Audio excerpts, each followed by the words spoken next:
We shall study today optical instrument.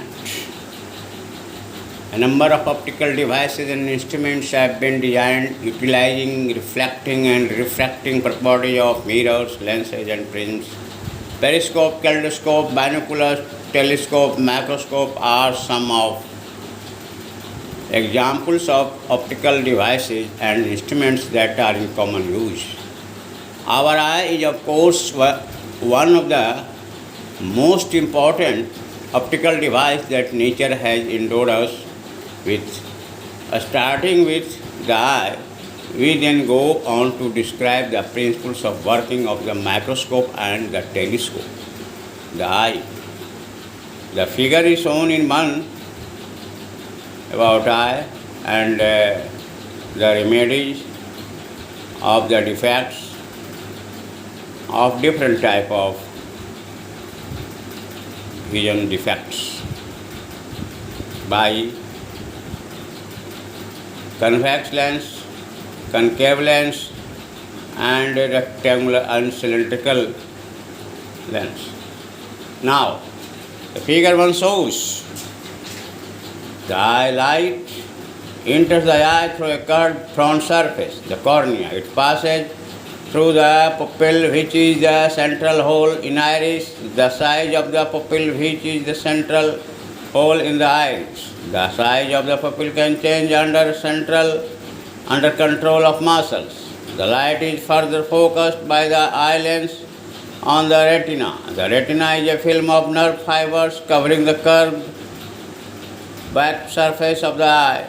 The retina contains rods and cones which sense light, intensity and color respectively and transmit electrical signals via the optic nerve to the brain, which finally process this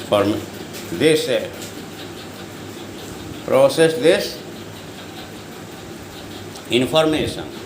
The shape and therefore the focal length of the lens can be modified somewhat by the ciliary muscles.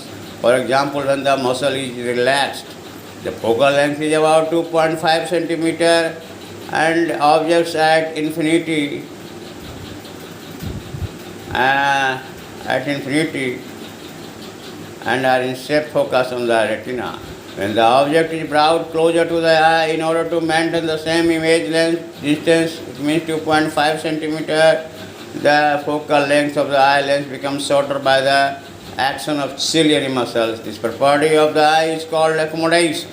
If the object is too close to the eye, the lens curve enough to focus the image onto the retina, the image is blurred. The closest distance to which the lens can focus light on the retina is called the least distance of distinct vision or the nearest point. The standard value for normal vision is taken as 25 centimeters. Often the near point is given the symbol D. The distance increases with age because of the decreasing effectiveness of the ciliary muscle and the loss of flexibility of the lens. The nearest point may be as close as about 7 to 8 centimeters in a child 10 years of age and may increase to as much as 200 centimeters at 60 years of age.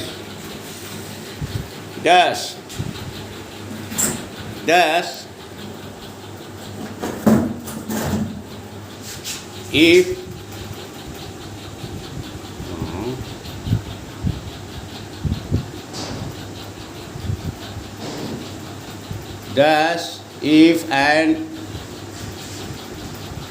elderly person tries to read a book at about 25 centimeters from the eye, the image appears blurred. This condition defect of the eye is called presbyopia. It is corrected by using a converging lens by reading. Thus, our eyes are marvelous organs that have the capability to interpret incoming electromagnetic waves as images through a complex process. These are our greatest assets and we must take proper care to protect them. Imagine the world without a pair of functioning eyes. Yet many amongst us bravely face the challenge effectively, overcoming their limitation to lead a normal life. They deserve our appreciation for their courage and conviction. In spite of all precautions and proactive action, our eyes may develop some defects due to various reasons. We shall restrict our discussion to some common optical defects of the eye. For example, the light from a distant object arriving at the eye lens may get converged at a point in front of the retina. This type of defect is called nearsightedness or myopia.